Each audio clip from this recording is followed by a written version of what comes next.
New York City, March 16th, 2014. 7. Addie wakes to the smell of toast browning, the sizzle of butter hitting a hot skillet. The bed is empty beside her, the door almost closed, but she can hear Henry moving in the kitchen beneath the soft burble of talk radio.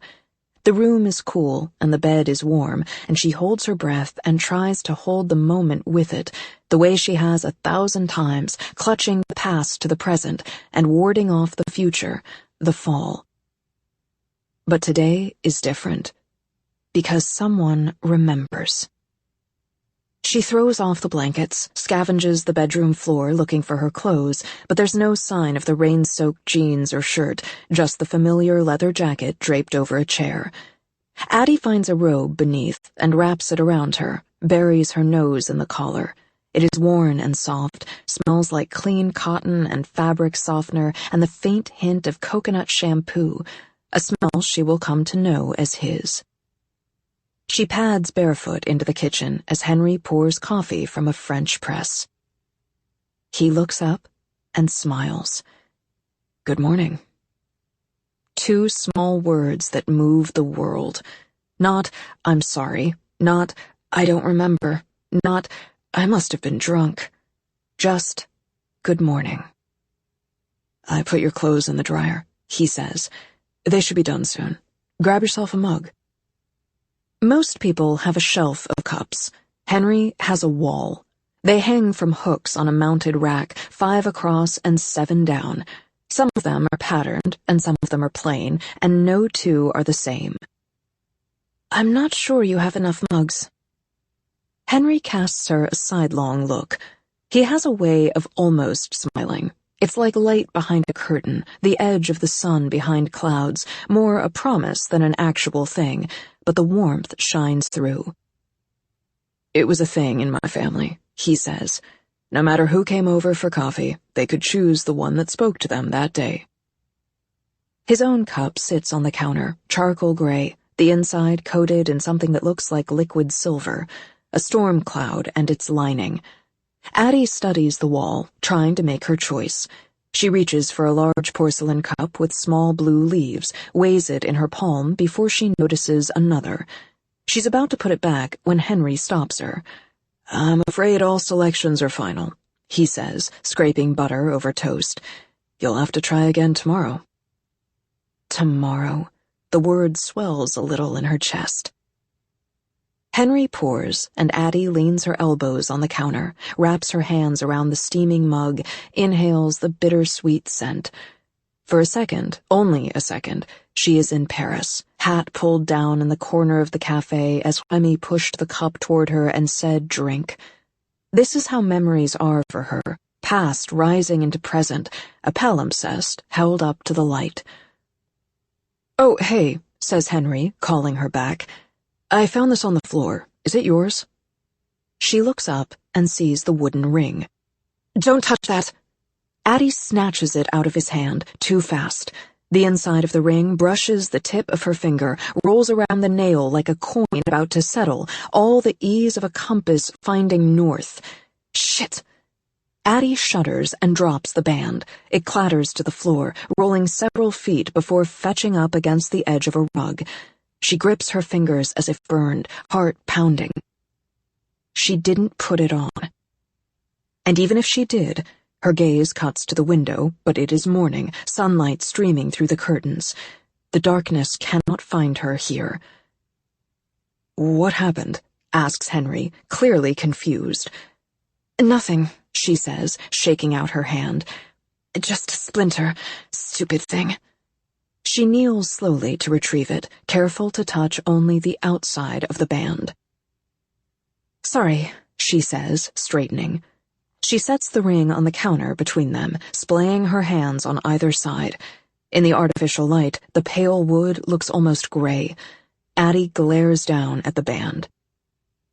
Have you ever had something you love and hate but can't bear to get rid of? Something you almost wish you'd lose, because then it wouldn't be there, and it wouldn't be your fault. She tries to make the words light, almost casual. Yeah, he says quietly. I do. He opens a kitchen drawer and pulls out something small and gold, a Star of David, a pendant missing its chain. You're Jewish? I was. 2 words, and all he means to say. His attention drifts back to her ring. It looks old. It is. Exactly as old as she is. They both should have worn to nothing long ago. She presses her hand down over the ring, feels the smooth wooden rim dig into her palm. It's belonged to my father, she says, and it isn't a lie, though it's only the beginning of the truth. She closes her hand around the ring and pockets it. The ring is weightless, but she can feel it. She can always feel it. Anyway, she says, with a too bright smile, what's for breakfast? How many times has Addie dreamed of this? Of hot coffee and buttered toast, of sunlight streaming through the windows, of new days that aren't fresh starts, none of the awkward silence of strangers, of a boy or a girl, elbows on the counter across from her, the simple comfort of a night remembered.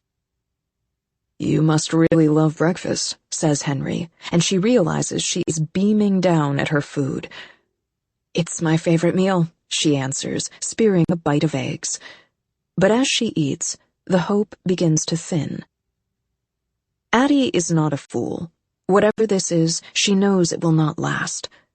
She has lived too long to think it chance, been cursed too long to think it fate.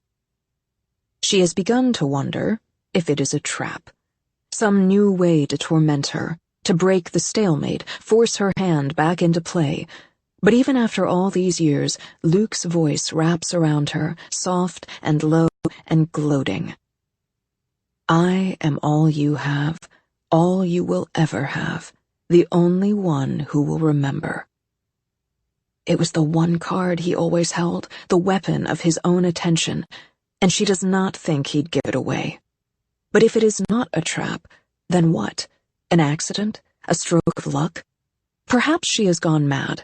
It would not be the first time. Perhaps she is frozen up on Sam's roof and is trapped in a dream. Perhaps none of it is real. And yet, there is his hand on hers. There is the soft scent of him on the robe. There is the sound of her name drawing her back. Where did you go? He asks, and she spears another bite of food and holds it up between them. If you could only eat one thing for the rest of your life, she says, what would it be? Chocolate, Henry answers without missing a beat. The kind so dark it's almost bitter. You? Addie ponders. A life is a very long time. Cheese, she answers soberly, and Henry nods, and his silence settles over them, less awkward than shy. Nervous laughter in between stolen glances, 2 strangers who are no longer strangers, but know so little of each other. If you could live somewhere with only one season, asks Henry, what would it be? Spring, she says, when everything is new. Fall, he says, when everything is fading. They have both chosen seams, those ragged lines where things are neither here nor there, but balanced on the brink. And Addie wonders, half to herself, would you rather feel nothing or everything? A shadow crosses Henry's face, and he falters, looks down at his unfinished food, and then to the clock on the wall. Shit, I've got to get to the store. He straightens, dropping his plate in the sink. The last question goes unanswered. I should go home, says Addie, rising too. Get changed, do some work.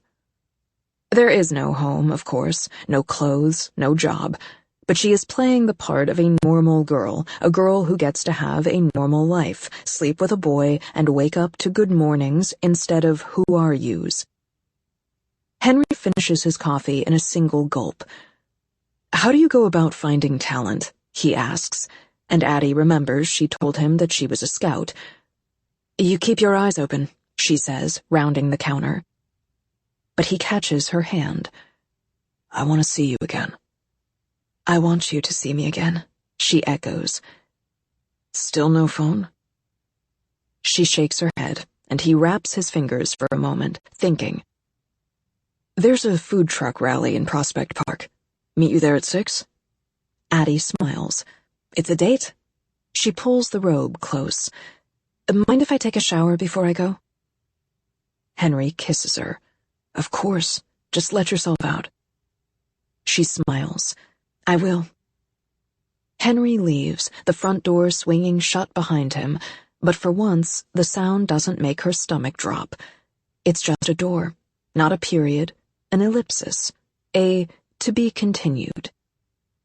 She takes a long, hot shower, wraps her hair in a towel, and wanders through the apartment, noticing all the things she didn't see last night. Henry's apartment is just this side of messy, cluttered in the way so many New York places are, too little space to live and breathe. It's also littered with the remains of abandoned hobbies, a cabinet of oil paints, the brushes gone stale and stiff in a stained cup, notebooks and journals, most of them empty, a few blocks of wood and a whittling knife. Somewhere, in the faded space before her flawless memory, she hears her father humming, and moves on, moves away, slowing only when she reaches the cameras. A row of them stare down at her from a shelf, their lenses large and wide and black. Vintage, she thinks, though the word has never held much weight. She was there when cameras were hulking tripod beasts, the photographer hidden beneath a heavy drape. She was there for the invention of black and white film, and then color. There when still frames became videos, when analog became digital, and whole stories could be stored in the palm of a hand. She runs her fingers across the camera bodies like carapace shells, feels dust beneath her touch. But there are photographs everywhere. On the walls, propped on side tables, and sitting in the corner, waiting to be hung. There is one of Beatrice in an art gallery, a silhouette against the brightly lit space, one of Beatrice and Henry, tangled together, her gaze up and his head down, each caught in the beginning of a laugh. One of a boy that Addie guesses must be Robbie. Bea was right. He looks like he walked out of a party in Andy Warhol's loft. The crowd behind him is a blur of bodies, but Robbie is in focus, mid-laugh, purple glitter tracing his cheekbones, plumes of green along his nose, gold at his temples. Another photo in the hall. Here, the three of them sit on the sofa, Bea in the middle, Robbie's legs stretched across her lap, and Henry on the other side, chin resting lazily on his hand. And across the hall, it's opposite. A posed family portrait, stiff against the candids. Again, Henry sits on the edge of the sofa, but more upright, and this time placed beside two people who are clearly his brother and sister.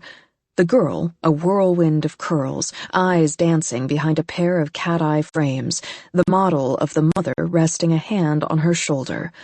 The boy, older, sterner, an echo of the father behind the sofa. And the younger son, lean, wary, smiling the kind of smile that doesn't reach his eyes. Henry stares back at Addie from the photos he's in and the ones he clearly took. She can feel him, the artist in the frame. She could stay there, studying these pictures, trying to find the truth of him in them, the secret, the answer to the question going around and around in her head. But all she sees is someone sad, lost, searching. She turns her attention to the books. Henry's own collection is eclectic, spilling across surfaces in every room. A shelf in the living room, a narrower one in the hall, a stack beside his bed, another on the coffee table. Comics stacked over a pile of textbooks with titles like Reviewing the Covenant and Jewish Theology for the Postmodern Age. There are novels, biographies, paperbacks, and hardcovers mixed together, some old and fraying, others brand new. Bookmarks jut up from the pages, marking a dozen unfinished reads. Her fingers drift down the spines, hover on a squat gold book, A History of the World in 100 Objects. She wonders if you can distill a person's life, let alone human civilization, to a list of things. Wonders if that's a valid way to measure worth at all, not by the lives touched, but the things left behind. She tries to build her own list, a history of Addie LaRue. Her father's bird, lost among the bodies in Paris. The Place Royale, stolen from Remy's room. The wooden ring. But those things have their mark on her. What of Addie's legacy? Her face, ghosted in 100 works of art, her melodies at the heart of 100 songs, ideas taking root, growing wild, the seeds unseen. Addie continues through the apartment, idle curiosity giving way to a more purposeful search. She is looking for clues, searching for something, anything to explain Henry Strauss. A laptop sits on the coffee table. It boots without a password prompt, but when Addie brushes her thumb across the trackpad, the cursor doesn't move. She taps the keys absently, but nothing happens. The technology changes, the curse stays the same. Except it doesn't. It hasn't, not entirely. So she goes from room to room, searching for clues to the question she cannot seem to answer. Who are you, Henry Strauss? In the medicine cabinet, a handful of prescriptions line the shelf, their names clogged with consonants. Beside them, a vial of pink pills marked with only a post-it, a tiny, hand-drawn umbrella. In the bedroom, another bookshelf, a stack of notebooks in various shapes and sizes. She turns through, but all of them are blank. On the windowsill, another, older photo of Henry and Robbie. In this one, they are tangled, Robbie's face pressed against Henry's, his forehead resting on Henry's temple. There's something intimate about the pose, the way Robbie's eyes are almost closed, the way Henry's hand cradles the back of his head as if holding him up or holding him close. The serene curve on Robbie's mouth. Happy. Home. By the bed, an old-fashioned watch sits on the side table. It has no minute hand, and the hour points just past 6, even though the clock on the wall reads 9:32. She holds it to her ear, but the battery must be dead. And then, in the top drawer, a handkerchief, dotted with blood. When she picks it up, a ring tumbles out. A small diamond set in a platinum band. Addie stares down at the engagement ring and wonders who it was for. Wonders who Henry was before he met her, what happened to put him in her path. "Who are you?" she whispers to the empty room. She wraps the ring in the stained kerchief and returns it to its spot, sliding the drawer shut. 8. "I take it back," she says. "If I could only eat one thing for the rest of my life, it would be these fries." Henry laughs and steals a few from the cone in her hand as they wait in line for gyros. The food trucks form a colorful stripe along Flatbush, crowds of people queuing for lobster rolls and grilled cheese, banh mi and kebabs. There's even a line for ice cream sandwiches, even though the warmth has dropped out of the March air, promising a crisp, cold night. Addie's glad she picked up a hat and scarf, traded her ballet flats for calf-high boots, even as she leans into the warmth of Henry's arms, until there's a break in the falafel queue and he ducks away to get in line. Addie watches him step up to the counter window and order, watches the middle-aged woman working the truck as she leans forward, elbows on the sill, watches them talk, Henry nodding solemnly. The line is growing behind him, but the woman doesn't seem to notice. She's not smiling exactly. If anything, she looks on the verge of tears as she reaches out and takes his hand, squeezes it. "Next." Addie blinks, gets to the front of her own line, spends the last of her stolen cash on a lamb gyro and blueberry soda, finds herself wishing for the first time in a while that she had a credit card, or more to her name than the clothes on her back and the change in her pocket, wishes that things didn't seem to slip through her fingers like sand, that she could have a thing without stealing it first. You're looking at that sandwich like it broke your heart. Addie looks up at Henry, cracks a smile. It looks so good, she says. I'm just thinking of how sad I'll be when it's gone. He sighs in mock lament. The worst part of every meal is when it ends. They take their spoils and stake out a slope of grass just inside the park, a pool of quickly thinning light. Henry adds the falafel and an order of dumplings to her gyro and fries, and they share, trading bites like cards in a game of gin. Henry reaches for the falafel, and Addie remembers the woman in the window. What was that? She asks. Back there at the truck, the woman working. She looked like she was about to cry. Do you know her? Henry shakes his head. She said I reminded her of her son. Addie stares at him. It isn't a lie, she doesn't think, but it's not entirely the truth either. There's something he isn't saying, but she doesn't know how to ask. She spears a dumpling and pops it in her mouth.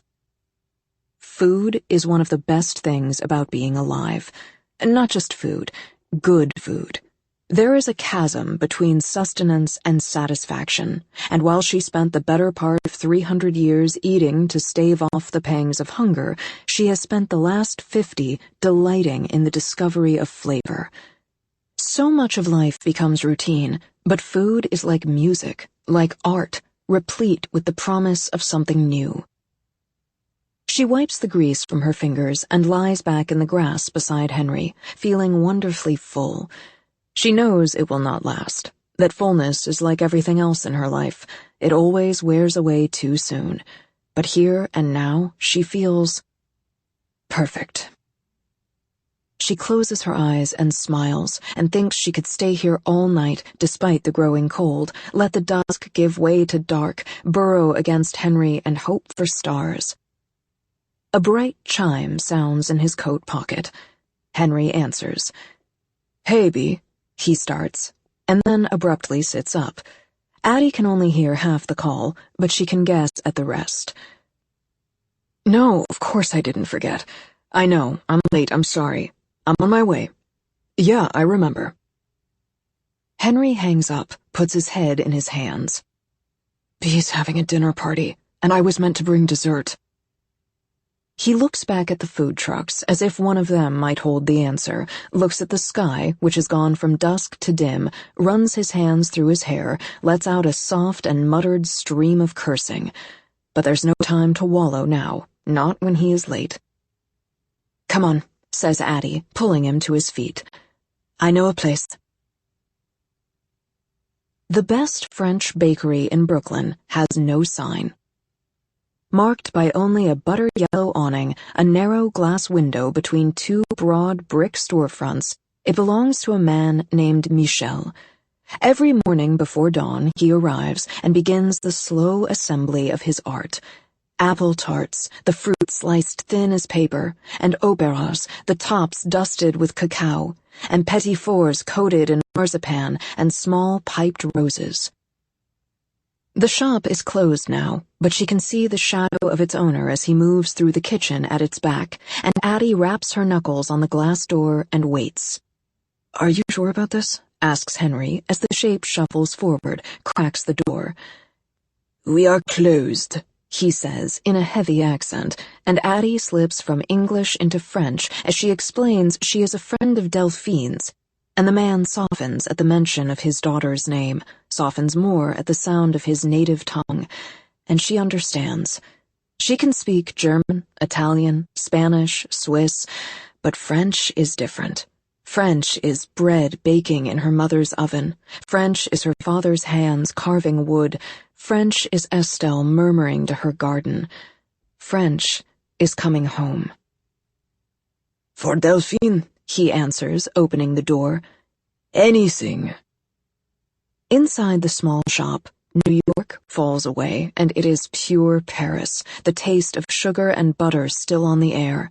The cases are mostly empty now, only a handful of the beautiful creations lingering on the shelves, bright and sparse as wildflowers in a barren field. She does know Delphine, though the young woman does not, of course, know her. She knows Michel as well. visits this shop the way someone else might visit a photograph, linger on a memory. Henry hovers a few steps behind as Addie and Michelle make small talk, each contented by the brief respite of the other's language, and the pâtissier places each of the remaining pastries in a pink box and hands them to her. And when she offers to pay, wondering if she can afford the cost, Michelle shakes his head and thanks her for the taste of home, and she wishes him good night, and back on the curb Henry stares at her as if she's performed a magic act, some strange and wondrous feat. He pulls her into the circle of his arms. "You are amazing," he says, and she blushes, never having had an audience.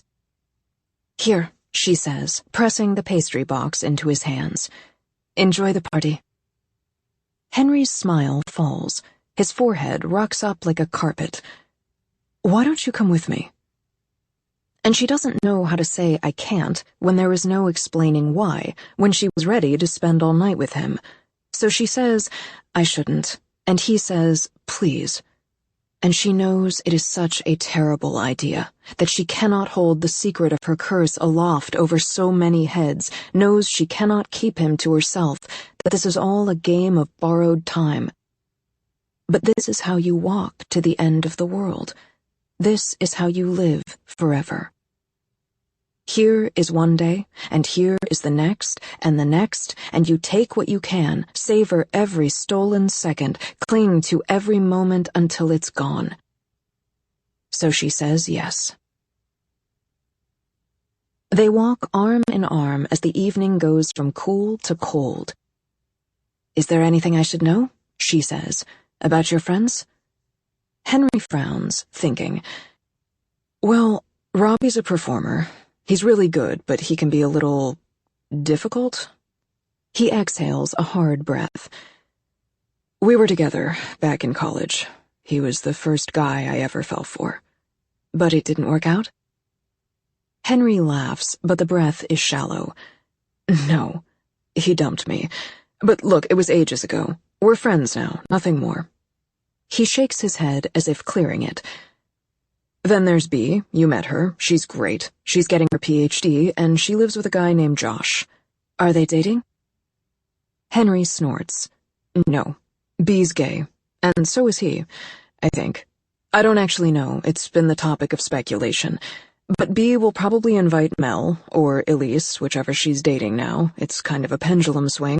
Oh, and don't ask about the professor." Addie looks at him, wondering, and he explains. "Bea had a thing a few years ago with a Columbia professor. Bea was in love, but she was married and it fell apart." Addie repeats the names to herself, and Henry smiles. "It's not a test," he says. "You can't fail." Addie wishes he were right. Henry winds a little tighter at her side. He hesitates, exhales. "There's something else you should know," he says at last. "About me." Her heart stutters in her chest as she braces for a confession, a reluctant truth, some explanation for this, for them. But Henry only looks up at the starless night and says, "There was a girl." A girl. It does not answer anything. "Her name was Tabitha," he says, and she can feel the pain in every syllable. She thinks of the ring in his drawer, the bloody kerchief knotted around it. "What happened?" "I proposed, and she said no." It is true, she thinks, some version of it, but Addie is beginning to realize how good Henry is at skirting lies while leaving truths half told.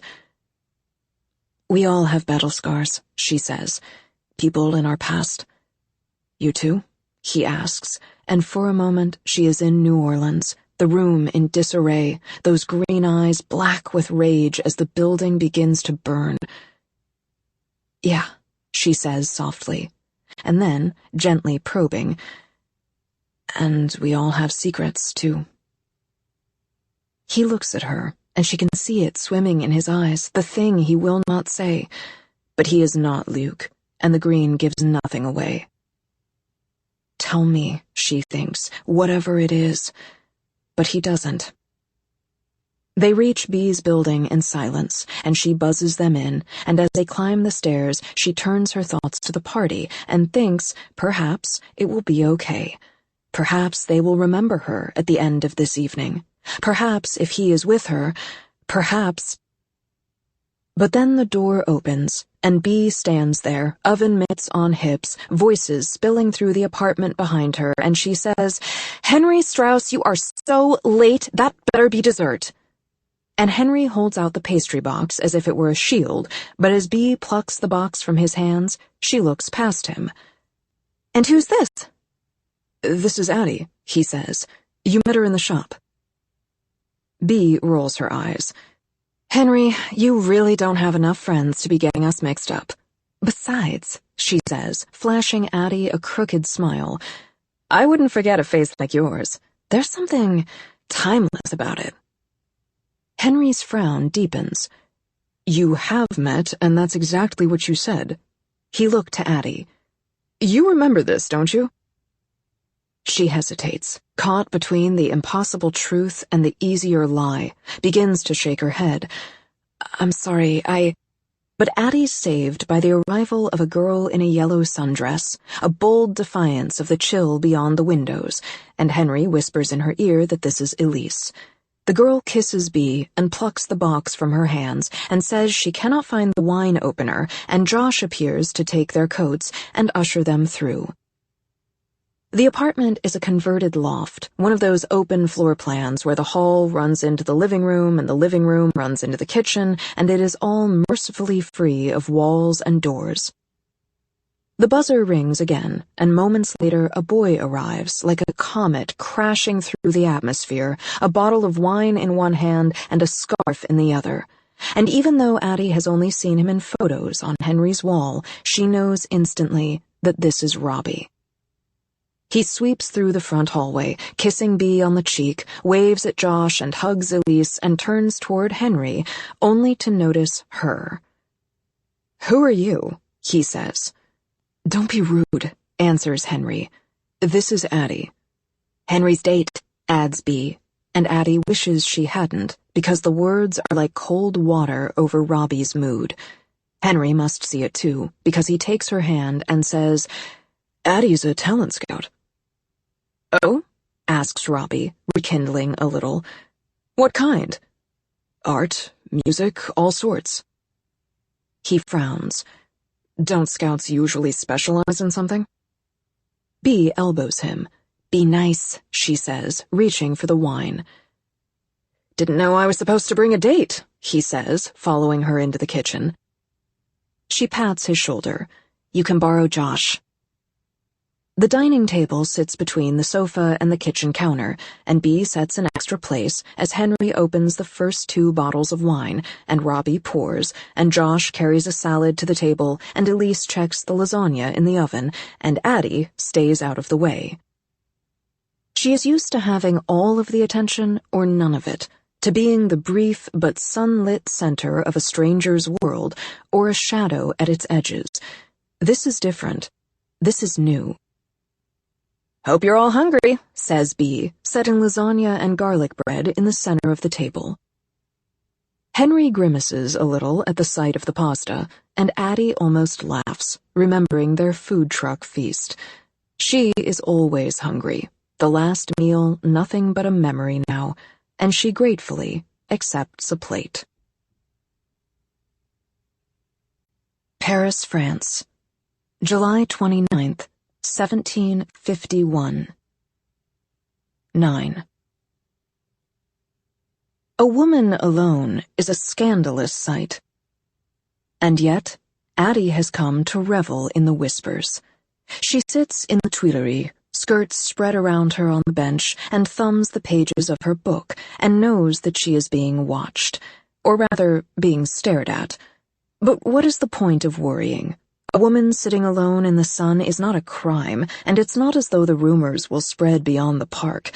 Passers-by will perhaps be startled and make note of the strangeness, but they will all forget before they have the chance to gossip. She turns the page, lets her eyes travel across the printed words. These days, Addie steals books as eagerly as food, a vital piece of daily nourishment. And while she prefers novels to philosophers, adventures, and escapes, this particular one is a prop, a key, designed to gain her entry to a specific door. She has timed her presence in the park, seated herself at the garden's edge along the route she knows Madame Geoffrin tends to favor, and when the woman comes ambling down the path, she knows just what to do. She turns the page, pretending to be engrossed. Out of the corner of her eye, Addie can see the woman coming, her handmaid a step behind, her arms full of flowers, and she rises to her feet, eyes still cast upon her book, turns, and makes 2 strides before the inevitable collision, careful not to knock the woman down, but simply startle her, while the book falls onto the path between them. "Foolish thing!" snaps Madame Geoffrin. "I'm so sorry," says Addie at the same time. "Are you hurt?" "No," says the woman, dropping her gaze from her attacker to the book. "And what has you so distracted?" The handmaid scoops up the fallen book and passes it to her mistress. Geoffrin considers the title. Pensées philosophiques. "Diderot," she observes. "And who taught you to read such lofty things as this?" "My father taught me." "Himself? You fortunate girl." "It was a start," answers Addie.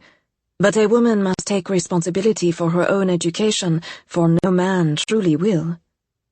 "How true," says Geoffrin. They are playing out a script, though the other woman does not know it. Most people have only one chance to make a first impression, but luckily, Addie has by now had several. The older woman frowns.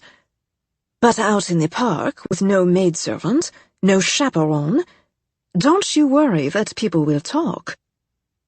A defiant smile flashes across Addie's lips. "I suppose I prefer my freedom to my reputation." Madame Geoffrin laughs, a short sound, more surprise than amusement. "My dear, there are ways to buck the system and ways to play it. What is your name?" "Marie-Christine," answers Addie. "La trémouille," she adds, savoring the way the woman's eyes widen in response. She has spent a month learning the names of noble families and their proximity to Paris, pruning the ones that might invite too many questions, finding a tree with broad enough limbs that a cousin might go unnoticed. And thankfully, while the salonière prides herself on knowing everyone, she cannot know all of them equally. "La trémouille? Mais non," says Madame Geoffrin, but there is no disbelief in the words, only surprise. "I shall have to chastise Charles for keeping you a secret." "You must," says Addie with a sheepish grin, knowing it will never come to that. "Well, madame," she continues, holding her hand out for the book. "I should go. I would not want to hurt your reputation, too." "Nonsense," says Geoffrin, eyes glittering with pleasure. "I am quite immune to scandal." She hands Addie back her book, but the gesture is not one of parting. "You must come to my salon. Your Diderot will be there." Addie hesitates, the barest fraction of a second. She made a mistake the last time they crossed paths, when she settled on an air of false humility, but she has since learned that the salonière prefers women who stand their ground, and so this time she smiles in delight. "I would like that very much." "Superbe," says Madame Geoffrin. "Come around in an hour." And here, her weaving must become precise. One slipped stitch, and it will fall apart. Addie looks down at herself. "Oh," she says, letting disappointment sweep across her face. "I fear I don't have time to go home and change, but surely this won't be appropriate." She holds her breath, waiting for the other woman to answer, and when she does, it is to extend her arm. "Don't bother," she says. "I'm sure my ladies will find something that suits you." They walk together through the park, the maidservant trailing behind. Why have we never crossed paths before? We know everyone of note. I'm not of note, demurs Addie. And then I'm only visiting for the summer. But your accent is pure Paris. Time and practice, she answers, and it is, of course, true. And yet you are unmarried? Another turn, another test. Times before Addie has been widowed, has been wed, but today she decides she is unmarriable. No, she says. I confess I do not want a master, and I've yet to find an equal. That earns a smile from her hostess. The questioning continues all the way past the park and up to Rue Saint-Honoré when the woman finally peels away to ready for her salon. Addie watches the salonière go with some regret. From here, she is on her own. The maidservant leads her upstairs and lays a dress from the nearest wardrobe out on the bed. It is a brocaded silk, a patterned shift, a layer of lace around the collar. Nothing she would choose herself, but it is very fine. Addie has seen a piece of meat trussed up with herbs and readied for the oven, and it reminds her of the current French fashion. Addie sits before a mirror and adjusts her hair, listening to the doors open and close downstairs, the house stirring with the motions of arriving guests. She must wait for the salon to be in bloom, the rooms crowded enough that she will blend in among them.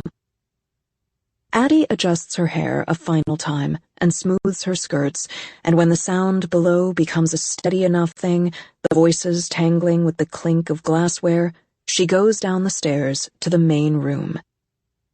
The first time Addie ended up in the salon, it was by luck, not staging.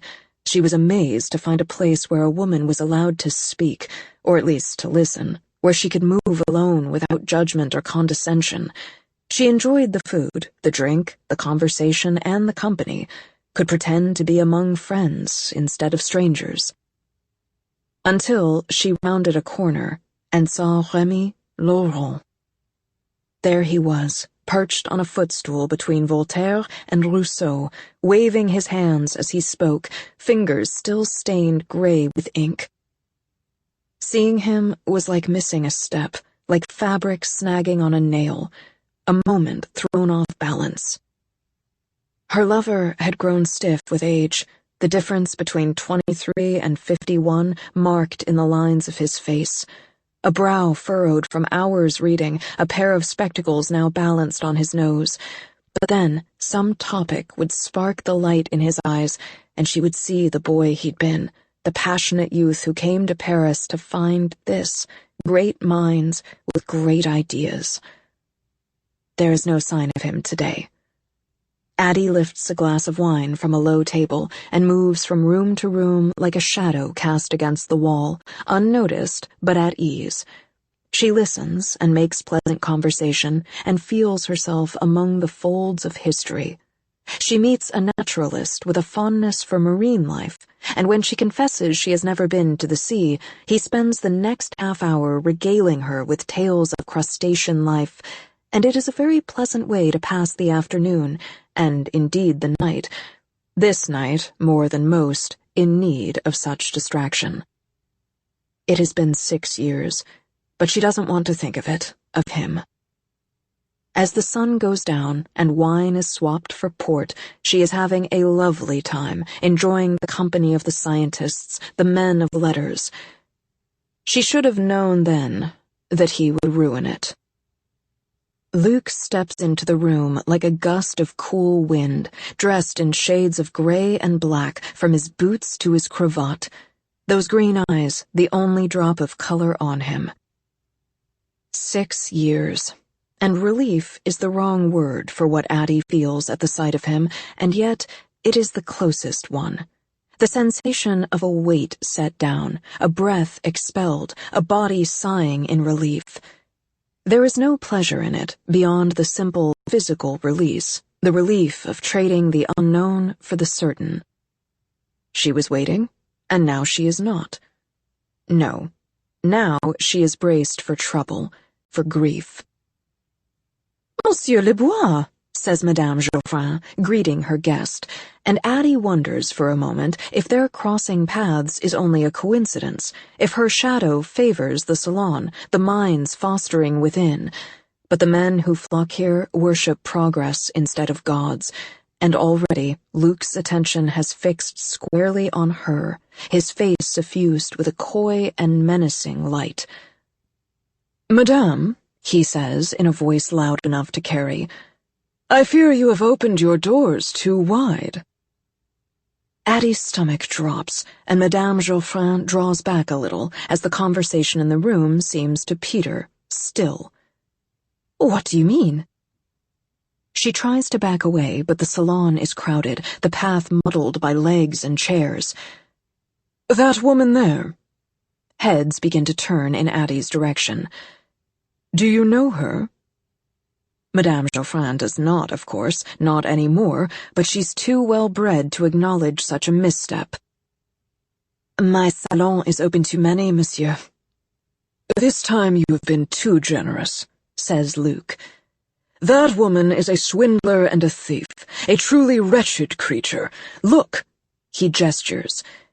"She even wears one of your own gowns. Better check the pockets and make sure that she hasn't stolen more than the cloth from your back." And just like that, he has turned her game into his own. Addie starts toward the door, but there are men around her, on their feet. "Stop her," announces Geoffrin, and she has no choice but to abandon it all, to rush for the door, to push past them, out of the salon and into the night. No one comes after her, of course, except for Luke. The darkness follows on her heels, chuckling softly. She rounds on him. "I thought you had better things to do than plague me." "And yet I find the task so entertaining." She shakes her head. "This is nothing. You have marred one moment, ruined one night, but because of my gift, I have 1,000,000 more. Infinite chances to reinvent myself. I could walk back in right now, and your slights would be as forgotten as my face." Mischief glints in those green eyes. "I think you'll find my word won't fade as fast as yours." He shrugs. "They will not remember you, of course, but ideas are so much wilder than memories, so much faster to take root." It will be 50 years before she realizes that he is right. Ideas are wilder than memories, and she can plant them too. New York City, March 16th, 2014. 10. There is a magic to this evening, a defiant pleasure in a simple act. Addie spends the first hour holding her breath, bracing for catastrophe, but somewhere between the salad and the main course, between the first glass and the second, she exhales. Sitting there, between Henry and Elise, between warmth and laughter, she can almost believe that this is real, that she belongs, a normal girl beside a normal boy at a normal dinner party. She and Bea talk about art, and she and Josh talk about Paris, and she and Elise talk about wine, and Henry's hand finds her knee beneath the table, and it is all so wonderfully simple and warm. She wants to hold the night like a chocolate on her tongue, savor every second before it melts. Only Robbie seems unhappy, even though Josh has been trying to flirt with him all night. He shifts in his seat, a performer in search of a spotlight. He drinks too much too fast, unable to sit still for more than a few minutes. It is the same restless energy Addie saw in Henry, but tonight he seems perfectly at ease. Once, Elise goes to the bathroom, and Addie thinks that's it, the domino that tips the rest.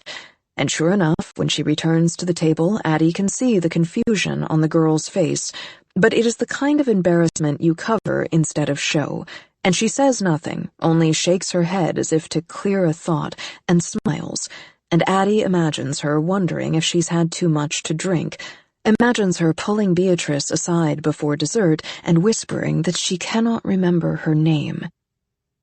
Robbie and their hostess, meanwhile, are deep in conversation.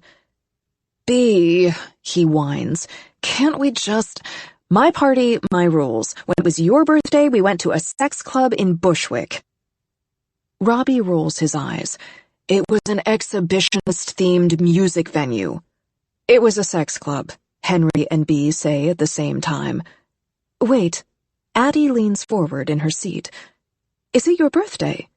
No, says Bee emphatically. Beatrice hates birthdays, explains Henry. She won't tell us when hers is. The closest we've gotten is that it's in April, or March, or May, so any dinner party in the spring could conceivably be the one nearest to her birthday. Bee sips her wine and shrugs. I don't see the point. It's just a day. Why put all this pressure on it? So you can get presents, obviously, says Robbie. I understand, said Addie. The nicest days are always the ones we don't plan. Robbie glowers. What did you say your name was? Andy? And she goes to correct him, only to feel the letters lodge in her throat. The curse coils tight, strangling the word. It's Addie, says Henry, and you're being an ass. A nervous current runs across the table, and Elise, clearly looking to smooth the energy, cuts into a petit four and says, This dessert is amazing, Henry. And he says, It was all Addie's doing. And that is enough to tip Robbie like a glass and send him spilling over. He shoves up from the table with a rush of breath.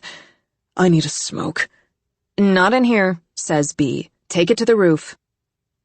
And Addie knows that is the end of this beautiful night, the doors slamming shut, because she cannot stop them, and once she's out of sight, Josh rises. I could use one too. You just want to get out of doing dishes, says Bee, but the two of them are already heading for the door, out of sight and out of mind, and this, she thinks, is midnight. This is how the magic ends. This is how you turn back into a pumpkin. I should go, she says. Bee tries to convince her to stay, says to not let Robbie get to her, and Addie says that it's not his fault, that it's been a long day, says thank you for the lovely meal, thank you for the company. And really, she was lucky to get this far, lucky to have this time, this night, this tiny glimpse of normal.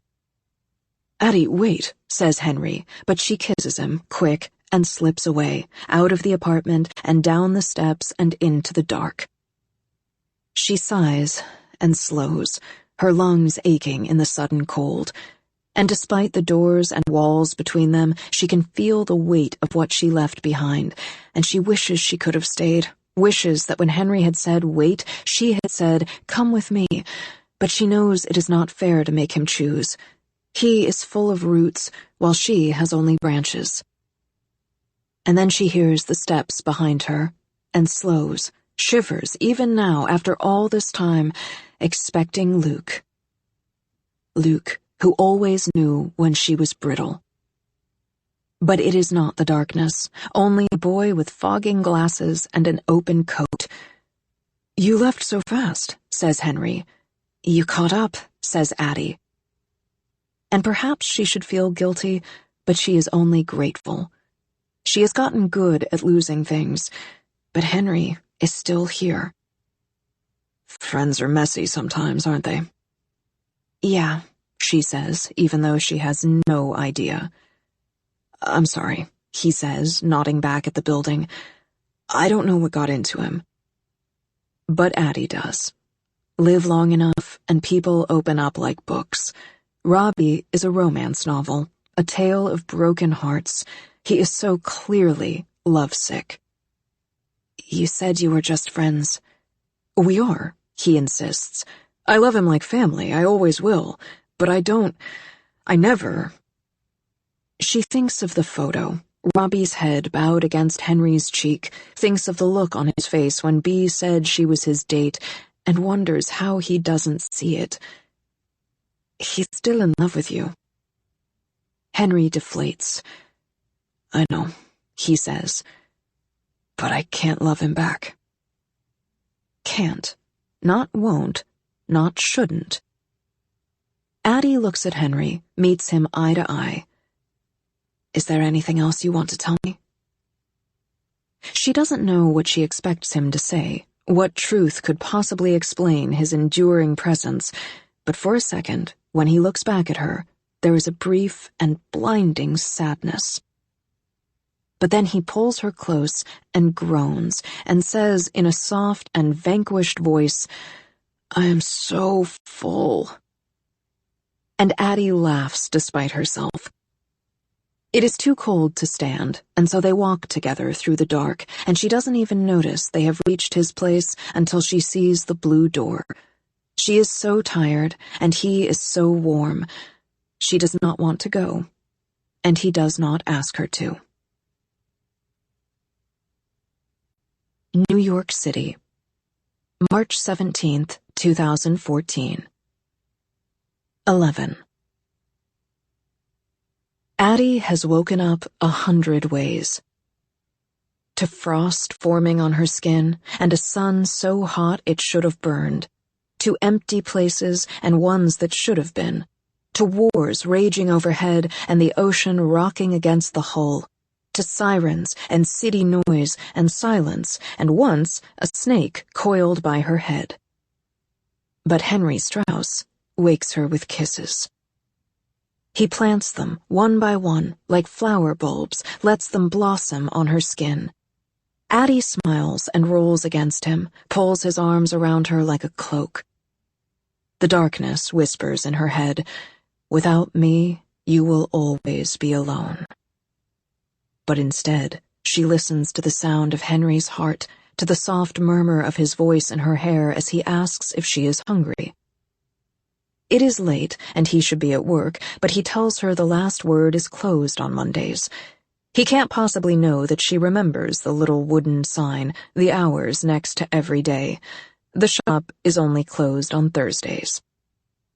She doesn't correct him.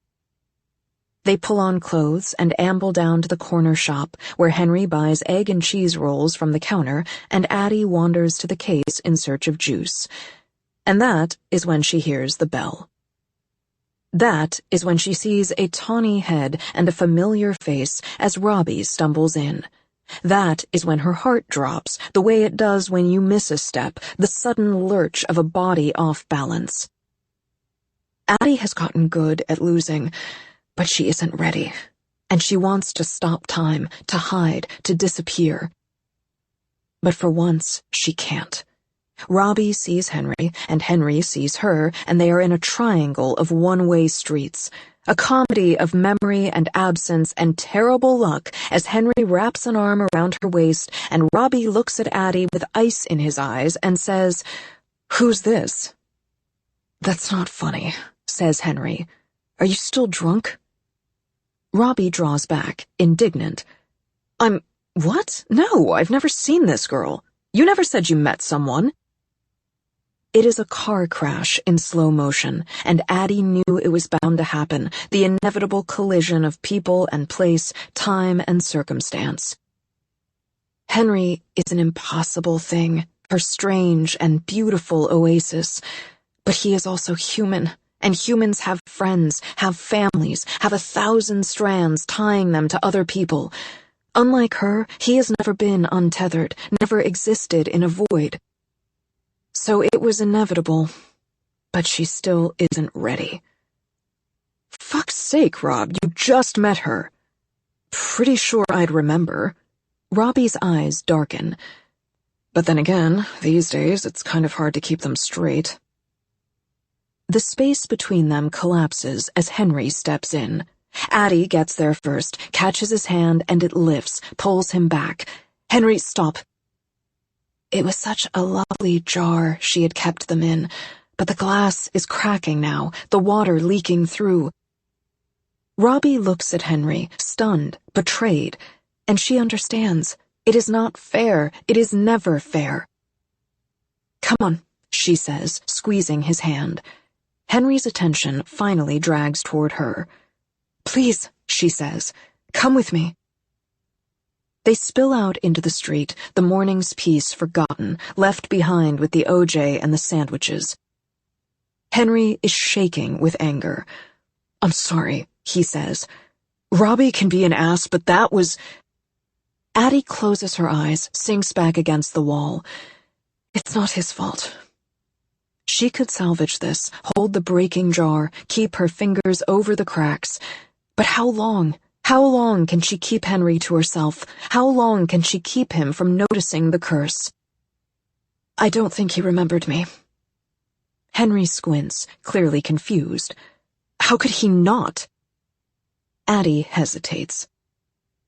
It is easy to be honest when there are no wrong words, because the words don't stick, when whatever you say belongs to only you. But Henry is different. He hears her, he remembers, and suddenly every word is full of weight. Honesty is such a heavy thing. She only has one chance. She can lie to him like she would anyone else, but if she starts, she'll never be able to stop, and even more than that, she doesn't want to lie to him. She's waited too long to be heard, seen. So Addie throws herself into the truth. You know how some people have face blindness? They look at friends, family, people they've known their whole lives, and they don't recognize them? Henry frowns. In theory, sure. Well, I have the opposite. You remember everyone? No, says Addie. I mean, yes, I do, but that's not what I'm talking about. It's that people forget me. Even if we've met 100 times, they forget. That doesn't make any sense. It doesn't. Of course it doesn't. I know, she says, but it's the truth. If we went back in that store right now, Robbie wouldn't remember. You could introduce me, but the moment I walked away, the moment I was out of sight, he'd forget again. Henry shakes his head. How? Why? The smallest questions, the biggest answer. Because I was a fool, because I was afraid, because I wasn't careful. Because, she says, slumping back against the concrete wall, I'm cursed. Henry stares at her, brow furrowed behind his glasses. I don't understand. Addie takes a deep breath, trying to steady her nerves, and then, because she has decided to tell the truth, that's what she does. My name is Addie Leroux. I was born in Vion in the year 1691. My parents were Jean and Marthe, and we lived in a stone house just beyond an old yew tree. Vion-sur-Sarthe, France, July 29th, 1764. 12. The cart rattles to a stop beside the river. I can take you further, says the driver, gripping the reins. We're still a mile out. That's all right, she says. I know the way. An unknown cart and driver might draw attention, and Addie would rather return the way she left, the way she learned every inch of this place, on foot. She pays the man and steps down, the edge of her gray cloak skimming the dirt. She hasn't bothered with luggage, has learned to travel light, or rather to let go of things as easily as she comes into them. It is simpler that way. Things are too hard to hold on to. You're from here, then? He asks, and Addie squints into the sun. I am, she says, but I've been gone a long time. The driver looks her up and down. Not too long. You'd be surprised, she says, and then he cracks the whip, and the cart trundles off, and she is alone again, in a land she knows down to her bones, a place she has not been in 50 years. Strange. Twice as long away as she was here, and still it feels like home.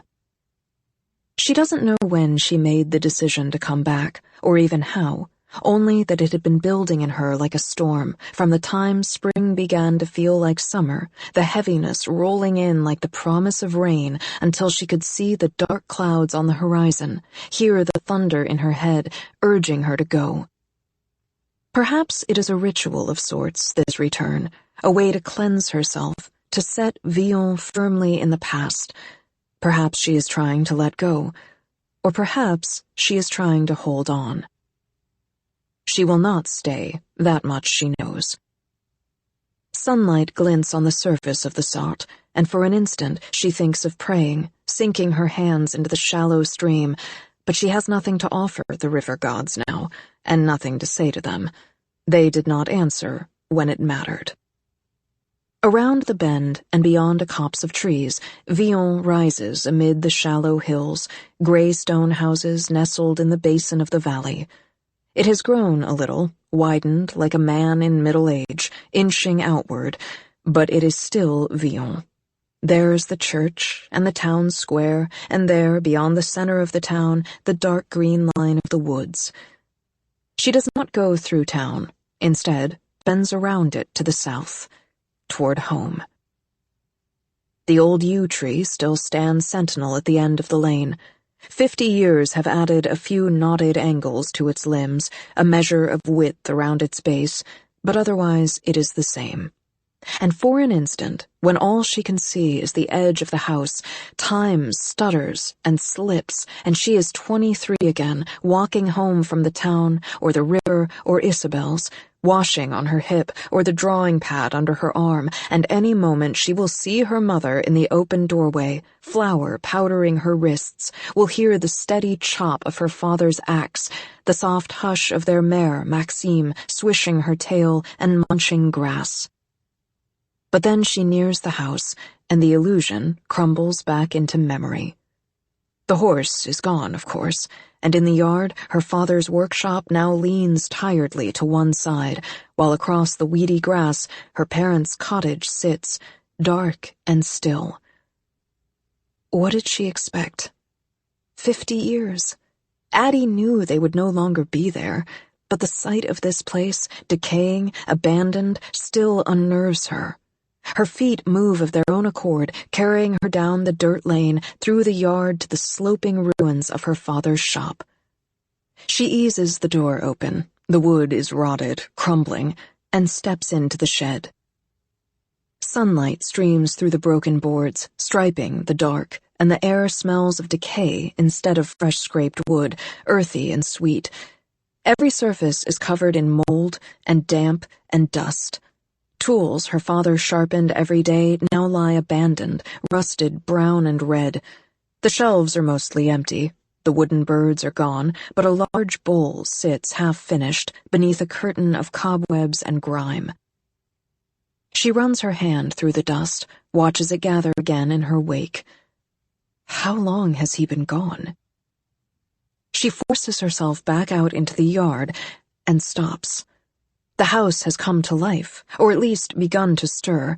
A thin ribbon of smoke rises from the chimney. A window sits open, thin curtains rippling softly in the draught. Someone is still here. She should go. She knows she should. This place isn't hers, not anymore, but she is already crossing the yard, already reaching out to knock. Her fingers slow, remembering that night, the last one of another life. She hovers there on the step, willing her hand to choose, but she has already announced herself.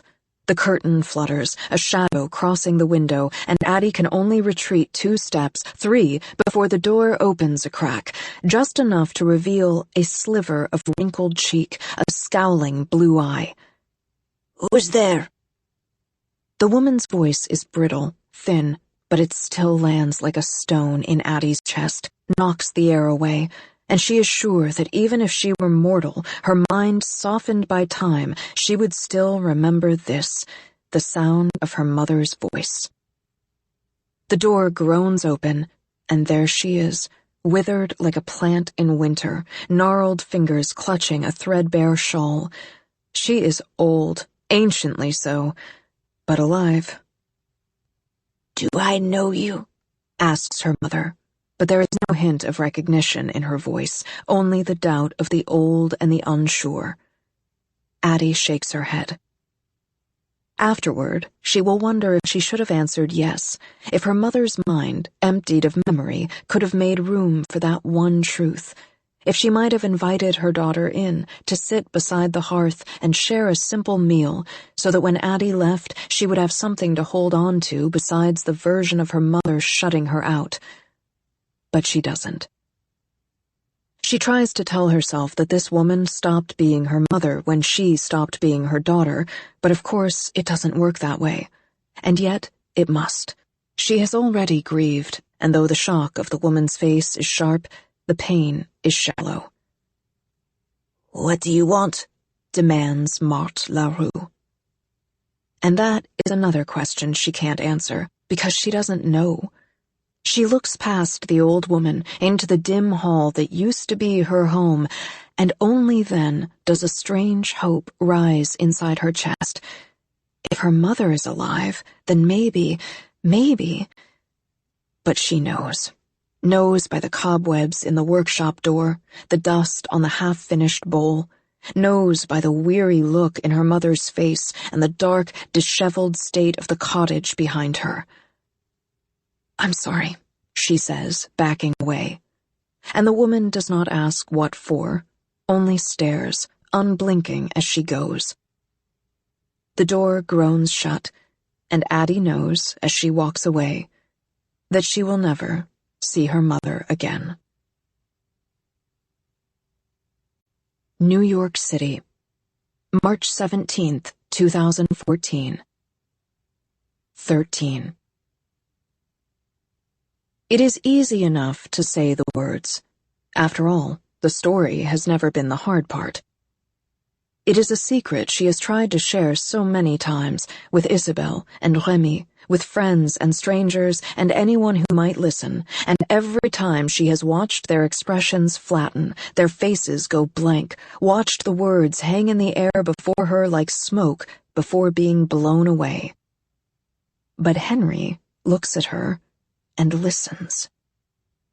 He listens as she tells him of the wedding and the prayers that went unanswered, the offerings made at dawn and dusk, of the darkness in the woods parading as a man, of her wish and his refusal and her mistake. "You can have my soul when I don't want it anymore." Listens as she tells him of living forever and being forgotten and giving up. When she finishes, she holds her breath, expecting Henry to blink away the fog, to ask what she was about to say. Instead, his eyes narrow with such peculiar focus, and she realizes, heart racing, that he has heard every word. "You made a deal?" he says. There is a detachment in his voice, an unnerving calm. And of course, it sounds like madness. Of course, he does not believe her. This is how she loses him, not to memory, but to disbelief.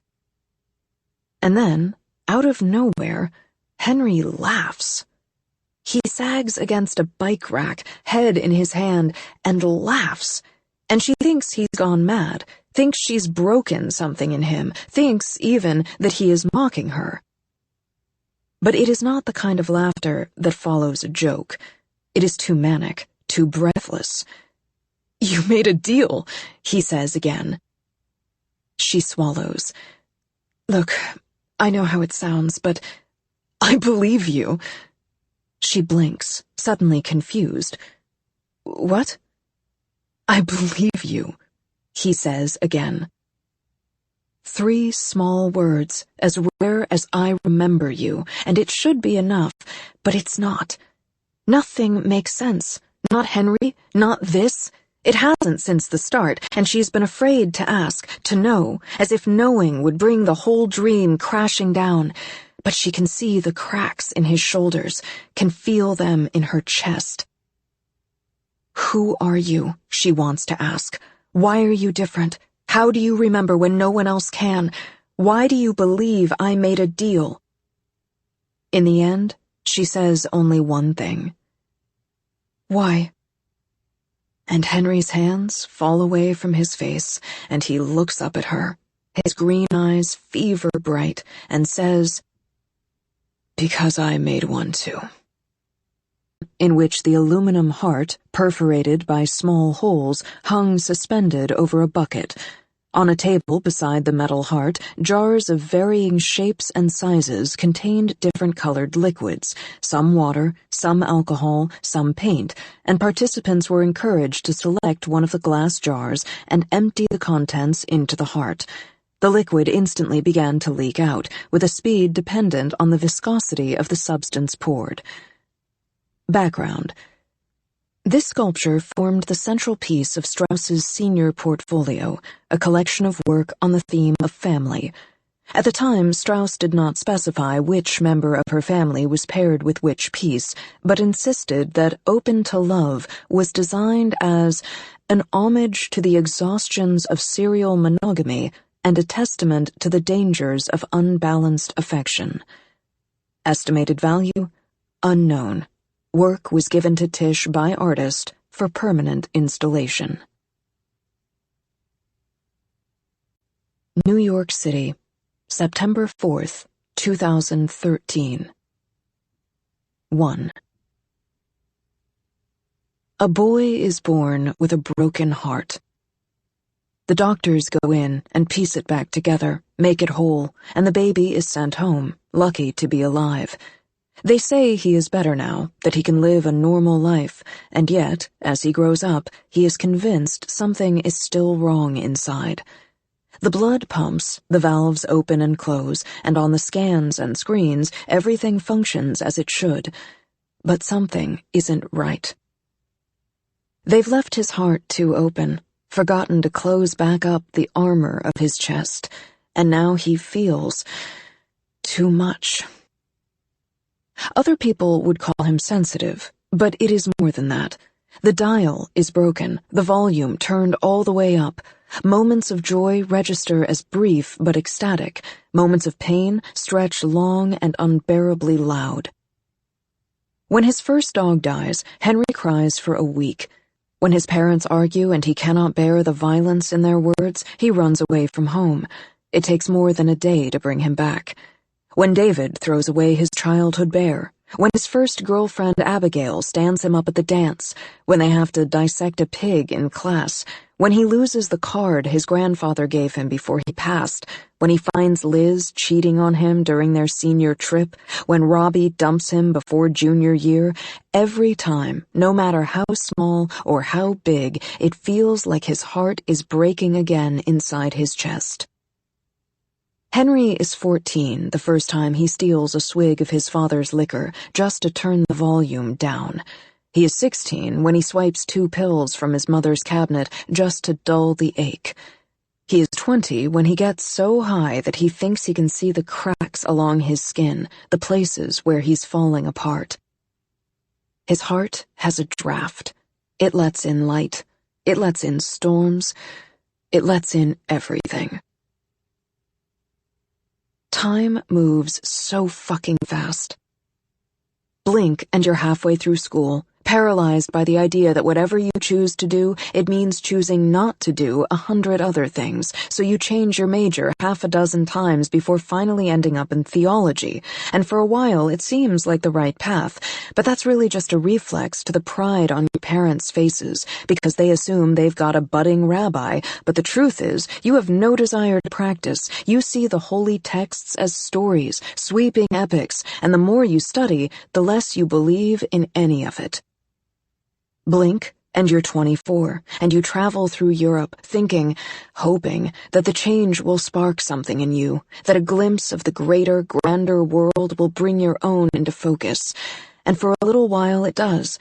But there's no job, no future, only an interlude, and when it's over, your bank account is dry, and you're not any closer to anything.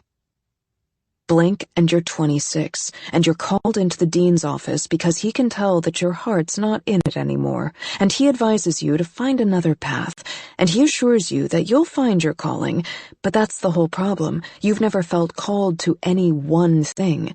There is no violent push in one direction, but a softer nudge 100 different ways, and now all of them feel out of reach. Blink, and you're 28, and everyone else is now a mile down the road, and you're still trying to find it, and the irony is hardly lost on you that in wanting to live, to learn, to find yourself, you've gotten lost. Blink, and you meet a girl. The first time Henry saw Tabitha Masters, she was dancing. There must have been 10 of them on stage. Henry was there to see Robbie perform, but her limbs had a pull, her form a kind of gravity. His gaze kept falling back toward her. She was the kind of pretty that steals your breath, and the kind you can't really capture in a photo because the magic is in the movement. The way she moved, it was a story told with nothing but a melody and a bend of her spine, an outstretched hand, a slow descent to the darkened floor. The first time they met was at an after-party. On stage, her features were a mask, a canvas for other people's art. But there, in the crowded room, all Henry could see was her smile. It took up her entire face, from her pointed chin to the line of her hair, an all-consuming kind of joy he couldn't look away from. She was laughing at something, he never found out what, and it was like someone went and turned on all the lights in the room. And there and then, his heart began to ache. It took Henry 30 minutes and 3 drinks to work up the nerve to say hello, but from that moment onward, it was easy. The rhythm and flow of frequencies in sync, and by the end of the night, he was falling in love. He'd fallen before, Sophia in high school, Robbie in college, Sarah, Ethan, Jenna, but it was always hard, messy, full of starts and stops, wrong turns and dead ends. But with Tabitha, it was easy. 2 years. That's how long they were together. 2 years of dinner and breakfast and ice cream in the park, of dance rehearsals and rose bouquets, of sleeping over at each other's place, of weekend brunch and binging TV shows, and trips upstate to meet his parents. 2 years of drinking less for her, and staying clean for her, dressing up for her, and buying things he couldn't afford because he wanted to make her smile, wanted to make her happy. 2 years and not a single fight, and now he thinks that maybe that wasn't such a good thing after all. 2 years, and somewhere between a question and an answer, it fell apart. Down on one knee with a ring in the middle of the park, and Henry is such a fucking idiot because she said no. She said no, and that wasn't even the worst word. "You're great," she said. "You really are, but you're not..."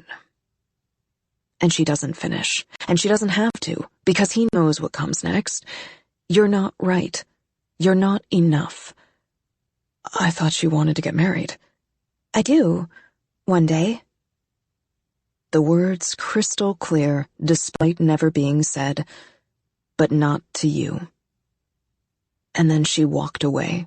And now Henry is here at the bar, and he's drunk, but not nearly drunk enough.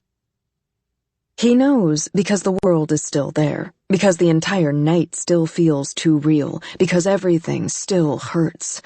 He's slumped forward, chin resting on his folded arms, staring through the collection of empty bottles on the table. He looks back from 6 warped reflections. The merchant is packed with bodies, a wall of white noise, so Robbie has to shout over the din. "Fuck her!" And for some reason, coming from his ex-boyfriend, it doesn't make Henry feel much better. "I'm fine," he says, in that automatic way people always answer when you ask them how they are, even though his heart is hanging open on its hinges.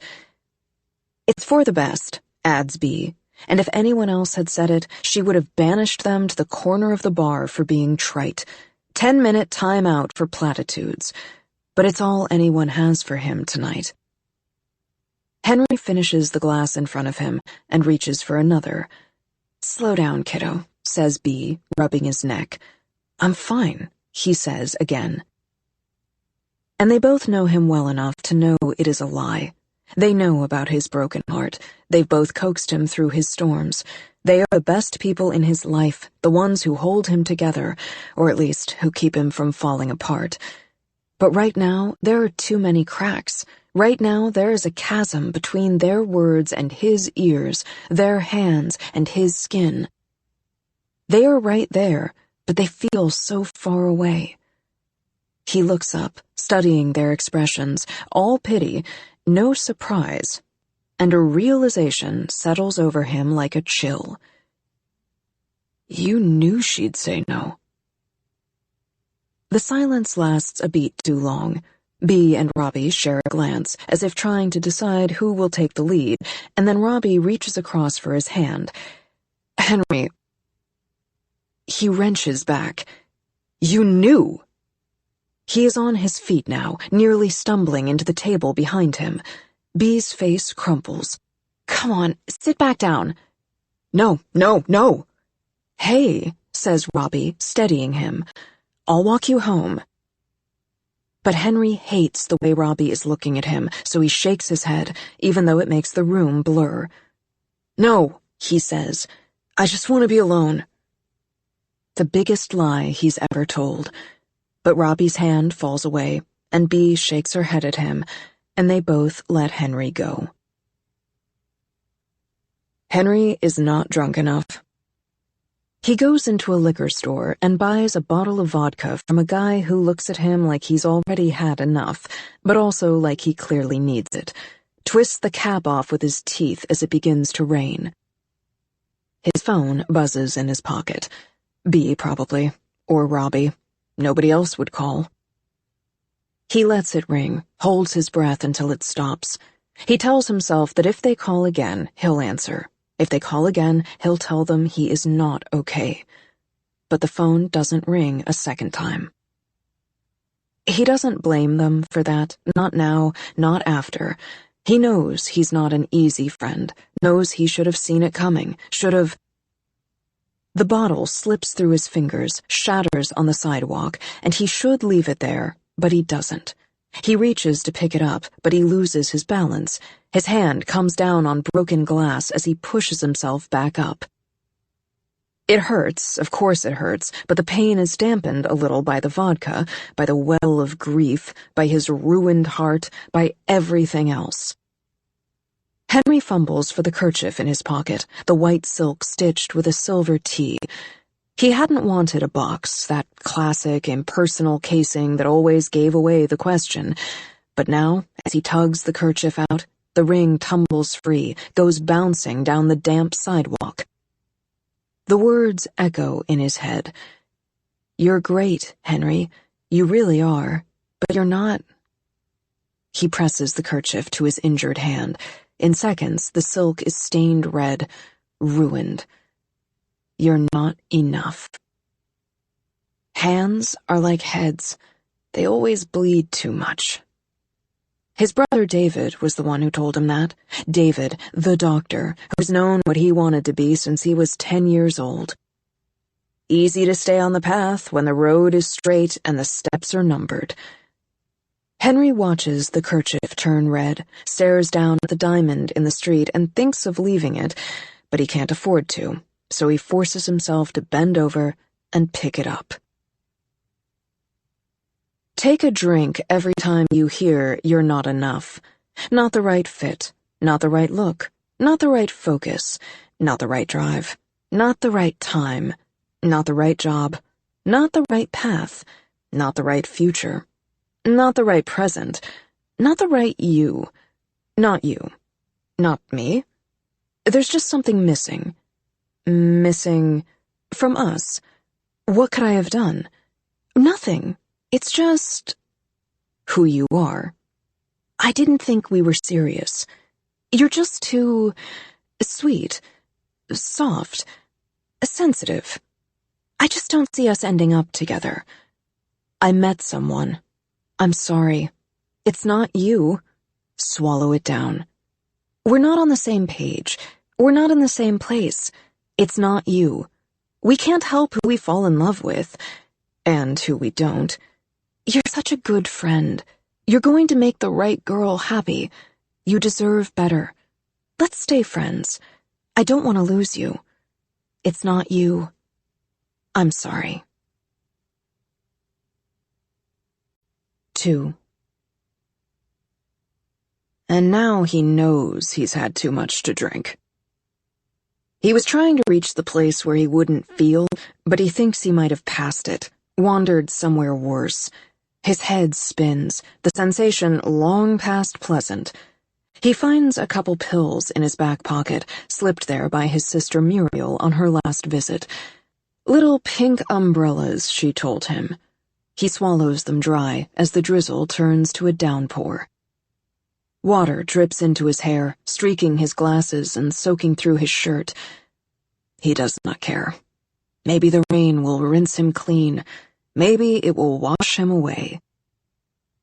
Henry reaches his building, but can't bring himself to climb the 6 steps to the door, the 24 more to his apartment that belongs to a past where he had a future, so he sinks onto the stoop, leans back, and looks up at the place where the rooftop meets the sky, and wonders how many steps it takes to reach the edge. Forces himself to stop, press his palms against his eyes, and tell himself it is just a storm. Batten down the hatches and wait it out. It is just a storm. It is just a storm. It's just... He is not sure when the man sits down beside him on the step. 1 second Henry is alone, and the next he is not. He hears the snap of a lighter, a small flame dancing at the edge of his sight. Then a voice. For just a second, it seems to come from everywhere, and then from right beside him. Bad night. A question without the question mark. Henry looks over and sees a man, dressed in a slick charcoal suit beneath an open black trench, and for a horrible second, he thinks it's his brother David, here to remind Henry of all the ways he's a disappointment. They have the same black hair, the same sharp jaw, but David doesn't smoke, wouldn't be caught dead in this part of Brooklyn, isn't half as handsome. The longer Henry stares at the stranger, the more resemblance fades, replaced by the awareness that the man isn't getting wet. Even though the rain is still falling hard, still soaking through Henry's wool jacket, his cotton shirt, pressing cold hands against his skin, the stranger in the elegant suit makes no effort to shield the small flame of his lighter or the cigarette itself. He takes a long drag and leans his elbows back against the soaking steps and tips his chin up as if welcoming the rain. It never touches him. It falls all around him, but he stays dry. Henry thinks then that the man is a ghost, or a wizard, or, most likely, a hallucination. "What do you want?" asks the stranger, still studying the sky, and Henry cringes on instinct, but there's no anger in the man's voice. If anything, it's curious, questing. His head drifts back down, and he looks at Henry with the greenest eyes he's ever seen, so bright they glitter in the dark. "Right now, in this moment," says the stranger. "What do you want?" "To be happy," answers Henry. "Ah," says the stranger, smoke sliding between his lips. "No one can give you that." "Not you." Henry has no idea who this man is, or if he's even real, and he knows, even through the fog of drink and drug, that he should get up and go inside. But he can't will his legs to move. The world is too heavy, and the words keep coming now, spilling out of him. "I don't know what they want from me," he says. "I don't know who they want me to be. They tell you to be yourself, but they don't mean it, and I'm just tired." His voice breaks. "I'm tired of falling short, tired of being... It's not that I'm alone, I don't mind alone, but this..." His fingers knot in his shirt front. "It hurts." A hand rises beneath his chin. "Look at me, Henry," says the stranger, who never asked his name. Henry looks up, meets those luminous eyes, sees something curl in them like smoke. The stranger is beautiful in a wolfish way, hungry and sharp. That emerald gaze slides over him. "You're perfect," the man murmurs, stroking a thumb along Henry's cheek. His voice is silk, and Henry leans into it, into the touch, nearly loses his balance when the man's hand falls away. "Pain can be beautiful," he says, exhaling a cloud of smoke. It can transform. It can create. But I don't want to be in pain, says Henry hoarsely. You want to be loved. A small, empty sound, half cough, half sob. Yes, then be loved. You make it sound simple. It is, says the stranger. If you're willing to pay. Henry chokes out a laugh. I'm not looking for that kind of love. The dark flicker of a smile plays across the stranger's face. And I'm not talking about money. What else is there? The stranger reaches out and rests his hand against Henry's sternum. The one thing every human has to give. For an instant, Henry thinks the stranger wants his heart, as broken as it is, and then he understands. He works at a bookstore, has read enough epics, devoured the allegories and myths.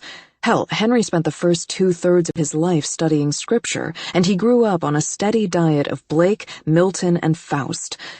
But it has been a long time since any of them felt like more than stories. Who are you? He asks. I am the one who sees kindling and coaxes it to flame, the nurturer of all human potential. He stares at the stranger, still dry despite the storm, a devil's beauty in a familiar face, and those eyes suddenly become more serpentine, and Henry knows this for what it is, a waking dream. He's had them once or twice before, a consequence of aggressive self-medication. I don't believe in devils, he says, rising to his feet, and I don't believe in souls. The stranger cranes his head. Then you have nothing to lose. The bone-deep sadness, kept at bay the last few minutes by the stranger's easy company, now rushes back, pressure against cracking glass. He sways a little, but the stranger steadies him. Henry doesn't remember seeing the other man stand, but now they're eye to eye. And when the devil speaks again, there's a new depth to his voice, a steady warmth, like a blanket drawn around his shoulders. Henry feels himself lean into it. You want to be loved, says the stranger. By all of them. You want to be enough for all of them. And I can give that to you for the price of something you won't even miss. The stranger holds out his hand. Well, Henry, what do you say? And he doesn't think any of this is real, so it doesn't matter. Or perhaps the man in the rain is right. He just has nothing left to lose. In the end, it's easy as stepping off the edge and falling. Henry takes his hand, and the stranger squeezes, hard enough to reopen the cuts along his palm. But at last, he doesn't feel it. He doesn't feel anything as the darkness smiles and says a single word. Deal. New York City, March 17th, 2014. 3. There are 100 kinds of silence.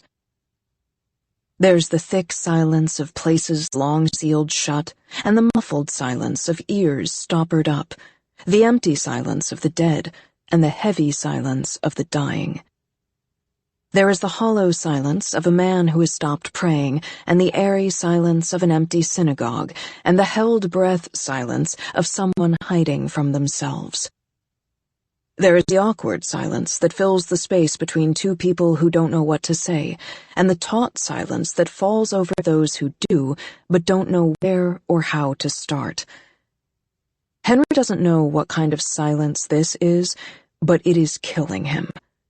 He began to talk outside the corner shop, and kept talking as they walked, because it was easier for him to speak when he had somewhere to look besides her face. The words spilled out of him as they reached the blue door of his building, as they climbed the stairs, as they moved through the apartment, and now the truth fills the air between them, heavy as smoke, and Addie isn't saying anything. She sits on the sofa, her chin in her hand. Outside the window, the day just carries on as if nothing's changed, but it feels like everything has, because Addie LaRue is immortal and Henry Strauss is damned. Addie, he says when he cannot stand it anymore, please say something. And she looks up at him, eyes shining, not with some spell, but tears, and he does not know at first if she is heartbroken or happy. I couldn't understand, she says. No one has ever remembered. I thought it was an accident. I thought it was a trap. But you're not an accident, Henry. You're not a trap. You remember me because you made a deal. She shakes her head.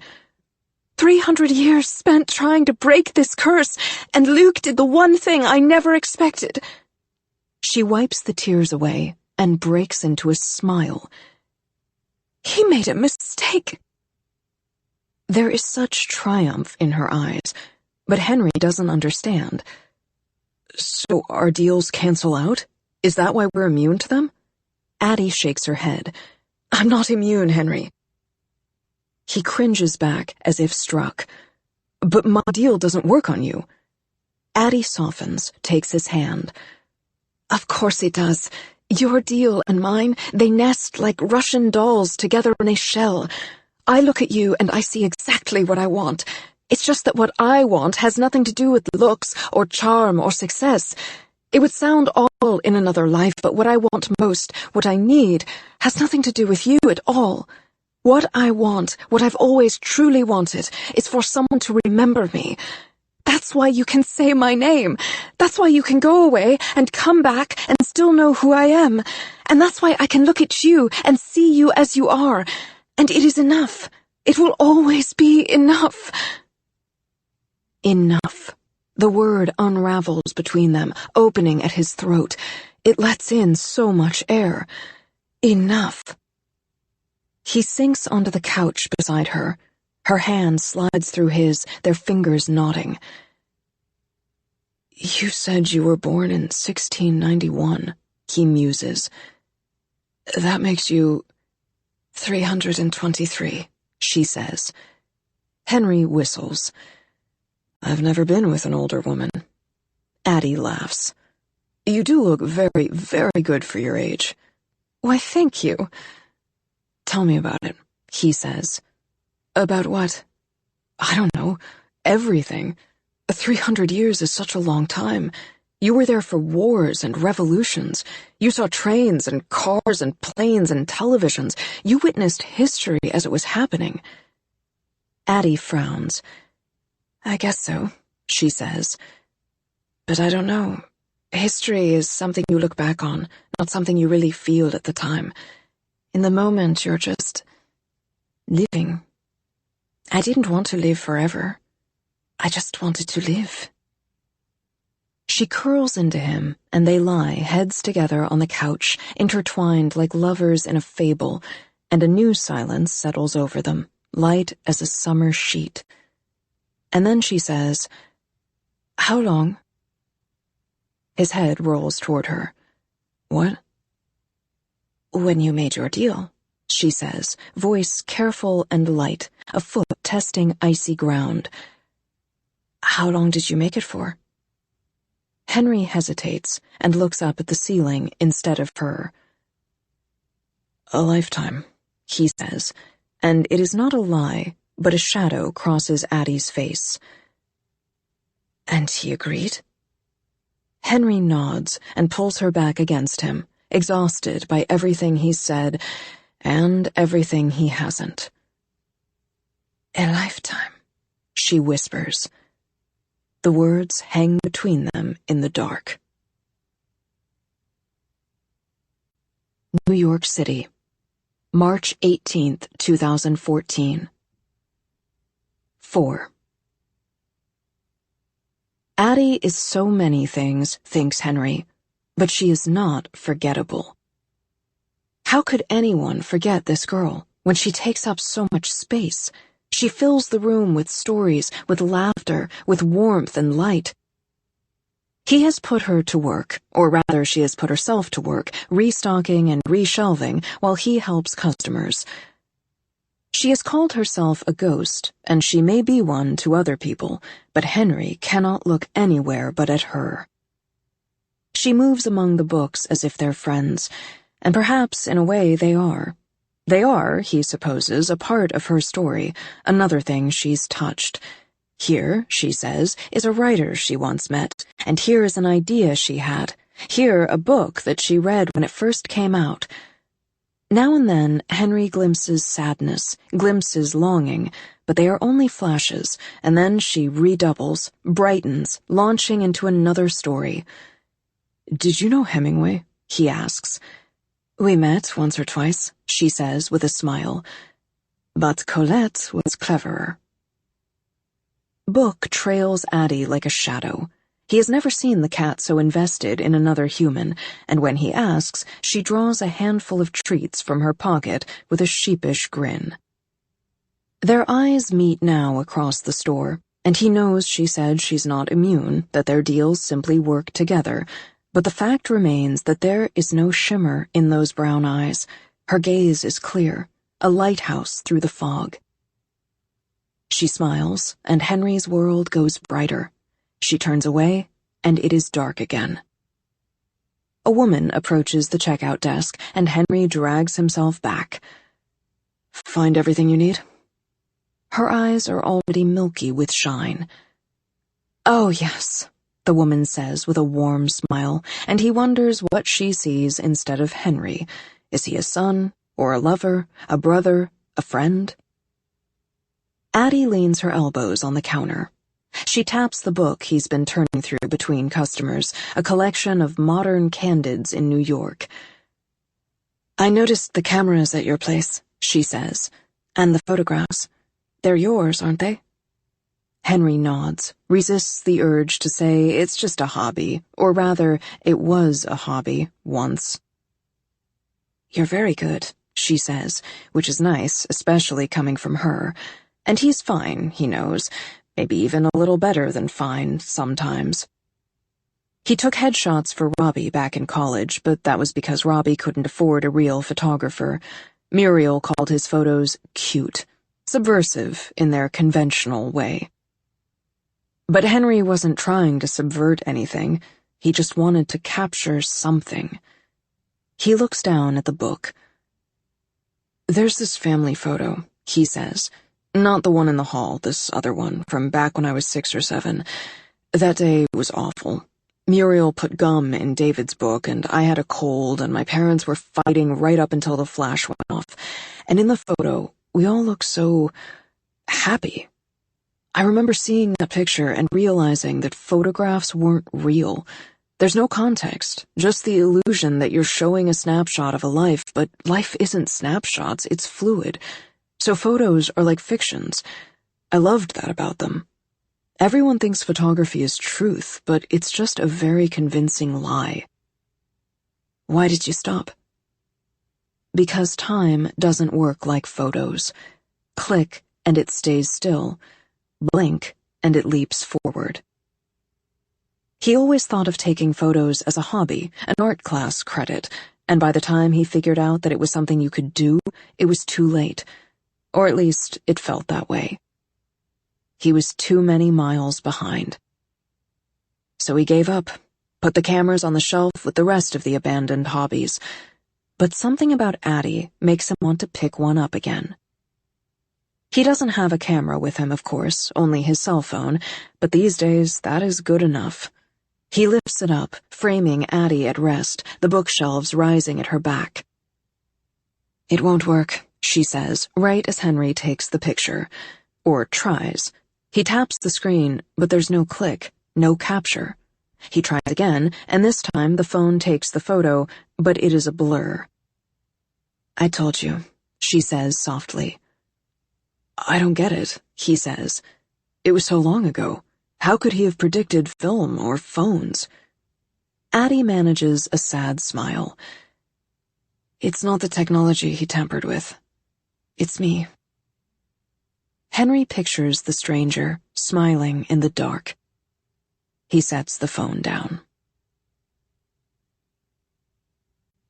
New York City, September 5th, 2013. 5. Henry wakes to the blare of morning traffic. He winces at the sound of car horns, the sunlight streaming through the window. He reaches for the memories of last night and for a second comes up with nothing, a flat black slate, a cottony silence. But when he squeezes his eyes shut, the darkness cracks, gives way to a wave of pain and sadness, a medley of broken bottles and heavy rain and a stranger in a black suit, a conversation that must have been a dream. Henry knows that Tabitha said no. That part was real, the memory too stinging to be anything but true. That is, after all, why he started drinking. The drinking is what led him home through the rain to rest on the stoop before going inside, and that is where the stranger— But no, that part didn't happen. The stranger and their conversation, that was the stuff of stories, a clear subconscious commentary, his demons played out in mental desperation. A headache thuds dully in Henry's skull, and he scrubs at his eyes with the back of one hand.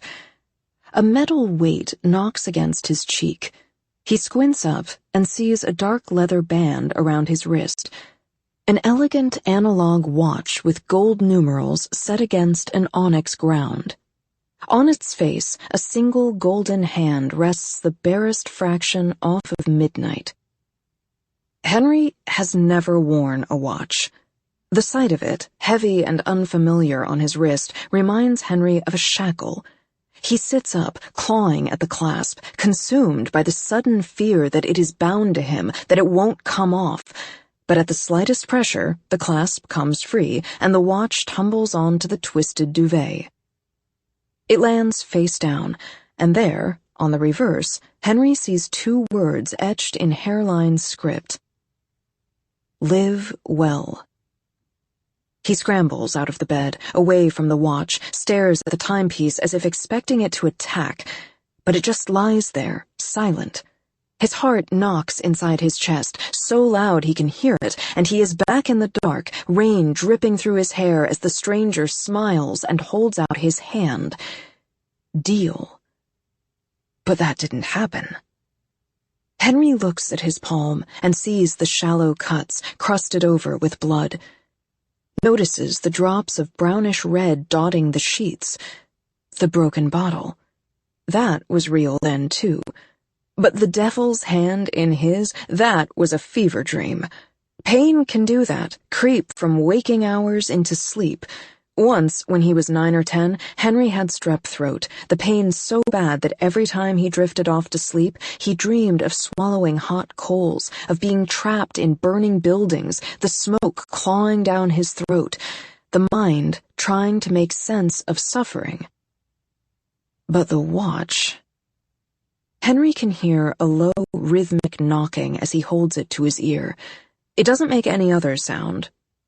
One night, soon, he will take the thing apart and find the body empty of cogs, empty of anything to explain the creeping forward motion. And yet, it is solid, heavy even, in his hand. It feels real. The knocking gets louder, and then he realizes it's not coming from the watch at all. It's just the solid thud of knuckles on wood, someone at his door. Henry holds his breath, waits to see if it will stop, but it doesn't. He backs away from the watch, the bed, grabs a clean shirt from the back of a chair. "I'm coming," he mutters, dragging it over his head. The collar snags on his glasses, and he catches his shoulder on the doorframe, swearing softly, hoping all the way from the bedroom to the front door that the person beyond will give up, go away. They don't, so Henry opens the door, expecting to see Bea or Robbie, or maybe Helen down the hall, looking again for her cat. But it's his sister Muriel. Muriel, who has been to Henry's place exactly twice in the last 5 years, and once it was because she had too much herbal tea at a lunch meeting and couldn't make it back to Chelsea. "What are you doing here?" he asks, but she is already brushing past him, unwinding a scarf that's more decorative than functional. Does family need a reason? The question is clearly rhetorical. She turns, her eyes sweeping over him, the way he imagines they sweep over exhibits, and he waits for her usual assessment, some variation of, "You look like shit." Instead, his sister says, "You're looking good." Which is strange, because Muriel has never been one to lie. She doesn't like to encourage fallacy in a world rife with empty speech, and a passing glance in the hall mirror is enough to confirm that Henry does, in fact, look almost as rough as he feels. "Beatrice texted me last night when you didn't answer your phone," she continues. "She told me about Tabitha and the whole no-go. I'm sorry, Hen."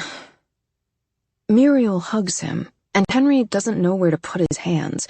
They end up hovering in the air around her shoulders until she lets go. What happened? Was she cheating? And Henry wishes the answer were yes, because the truth is worse. The truth is that he simply wasn't interesting enough. "It doesn't matter," continues Muriel. "Fuck her, you deserve better." He almost laughs, because he can't count how many times Muriel pointed out that Tabitha was out of his league. She glances around at the apartment. "Did you redecorate? It's really cozy in here." Henry surveys the living room, dotted with candles and art and other remnants of Tabitha. The clutter is his. The style was hers. No. His sister is still standing. Muriel never sits, never settles, never even perches. "Well, I can see you're fine," she says, "but next time answer your phone. Oh," she adds, taking her scarf back, already halfway to the door. "Happy New Year." It takes him a moment to remember. Rosh Hashanah. Muriel sees the confusion on his face and grins. "You would have made such a bad rabbi." He doesn't disagree. Henry would normally go home, they both would, but David couldn't get away from his hospital shift this year, so their parents had made other plans. "Are you going to temple?" he asks now. "No," says Muriel. "But there's a show uptown tonight, a kinky burlesque hybrid, and I'm pretty sure there's going to be some fire play. I'll light a candle on someone." "Mom and Dad would be so proud," he says dryly, but in truth he suspects they would. Muriel Strauss can do no wrong. She shrugs. "We all celebrate in our own way." She twists the scarf back into place with a flourish. "I'll see you for Yom Kippur." Muriel reaches for the door, then turns back toward him and stretches up to ruffle Henry's hair. "My little storm cloud," she says. "Don't let it get too dark in there." And then she's gone, and Henry sags back against the door, dazed, tired, and thoroughly confused. Henry has heard that grief has stages. He wonders if the same is true for love. If it's normal to feel lost and angry and sad, hollow, and somehow, horribly, relieved. Maybe it's the thud of the hangover muddling all the things he should be feeling, turning them into what he does. He stops at Roast, the bustling coffee shop a block shy of the store. It has good muffins, halfway decent drinks, and terrible service, which is pretty much par for the course in this part of Brooklyn, and sees Vanessa working at the till. New York is full of beautiful people. Actors and models moonlighting as bartenders and baristas, making drinks to cover rent until their first big break. He's always assumed Vanessa is one of those, a waifish blonde with a small infinity symbol tattooed inside one wrist. He also assumes her name is Vanessa. That's the name on the tag pinned to her apron, but she's never actually told him. Has never said anything to him, for that matter, besides, "What can I get you?" Henry will stand at the counter, and she will ask his order and his name, even though he has been coming here 6 days a week for the last 3 years, and she's been there for 2 of them, and from the time she punches in his flat white to the time she writes his name on the cup and calls out for the next order, she will never look at him. Her gaze will flit from his shirt to the computer to his chin, and Henry will feel like he isn't even there. That's how it always goes. Only today, it doesn't. Today, when she takes his order, she looks up. It's such a small change, the difference of 2 inches, maybe 3, but now he can see her eyes, which are a startling blue, and the barista looks at him, not his chin. She holds his gaze and smiles. "Hi there," she says. "What can I get you?" He orders a flat white and says his name, and that is where it ends. Then it doesn't. "Fun day planned?" she asks, making small talk as she writes his name on the cup. Vanessa has never made small talk with him before. "Just work," he says, and her attention flicks back to his face. This time, he catches a faint shimmer, a wrongness in her eyes. It's a trick of the light, it must be, but for a second, it looks like frost or fog. "What do you do?" she asks, sounding genuinely interested, and he tells her about the last word, and her eyes light up a little. She has always been a reader, and she cannot think of anywhere better than a bookstore. When he pays for the order, their fingers brush, and she cuts him another glance. "See you tomorrow, Henry." The barista says his name like she stole it, mischief tugging at her smile. And he can't tell if she's flirting until he gets his drink and sees the little black arrow she's drawn, pointing to the bottom, and when he tips it up to see, his heart gives a little thud like an engine turning over. She's written her name and number on the bottom of the cup.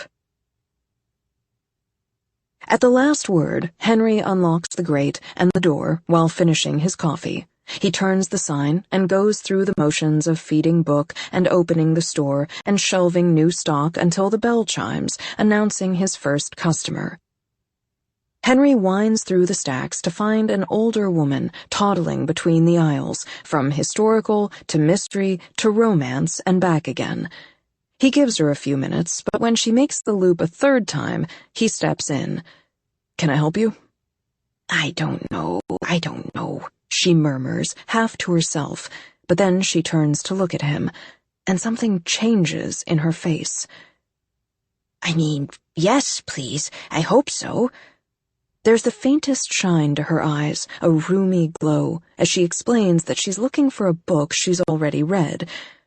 "These days I can't remember what I've read and what I haven't," she explains, shaking her head. "Everything sounds familiar. All the covers look the same. Why do they do that? Why do they make everything like everything else?" Henry assumes it has to do with marketing and trends, but he knows that's probably not helpful to say. Instead, he asks if she remembers anything about it. "Oh, let's see. It was a big book. It was about life and death and history." That doesn't exactly narrow it down, but Henry is used to the lack of details. The number of people who've come in, looking for something they've seen, able to supply nothing beyond "the cover was red," or "I think it had the word girl in the title." "It was sad and lovely," explains the old woman. "I'm sure it was set in England. Oh, dear, my mind. I think it has a rose on the cover." She looks around at the shelves, wrings her papery hands together, and she's clearly not going to decide, so he does. Desperately uncomfortable, he tugs a thick historical from the nearest fiction shelf. "Was it this?" he asks, offering Wolf Hall. But he knows the moment it's in his hand that it's not the one. There's a poppy on the cover, not a rose, and there's nothing particularly sad or lovely about the life of Thomas Cromwell, even if the writing is beautiful, poignant. "Never mind," he says, already reaching to put it back, when the old woman's face lights up with pleasure. "That's it!" She grabs his arm with bony fingers. That's exactly what I was looking for. Henry has a hard time believing it, but the woman's joy is so clear that he begins to doubt himself. He is about to ring her up when he remembers. Atkinson, Life After Life. A book about life and death and history, sad and lovely, set in England, with a twinned rose on the cover. Wait, he says, ducking around the corner and down the recent fiction aisle to retrieve the book. Is this it? The woman's face brightens, exactly as it did before.